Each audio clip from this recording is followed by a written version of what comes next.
The Supreme Court has ordered an investigation into the matter of 91 residents of Lucknow being removed from the voter list. These individuals are residents of Akbar Nagar, and they claim that after their homes were demolished in September 2023, they were removed from the voter list of Uttar Pradesh.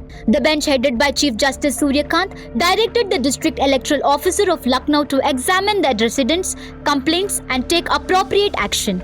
The court also stated that if relief is not obtained from the DEO, the petitioners may approach the Lucknow bench of the Allahabad High Court. The petitioners informed the court that during the special intensive revision of the voter list, the names of 91 residents were deleted from the electoral rolls because they did not have a valid identification address.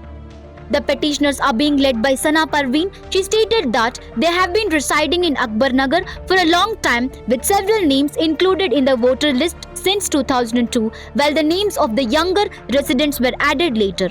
The National Green Tribunal had declared this settlement illegal, and the district administration carried out eviction proceedings in the area in the year 2023. The petitioner's lawyer, M.R. Shamshad, told the court that the residents should not be deprived of their voting rights due to eviction. The Supreme Court's move ensures that the residents of Akbar Nagar will not lose their voting rights even amid eviction and legal disputes, reinforcing the protection of citizens' fundamental rights.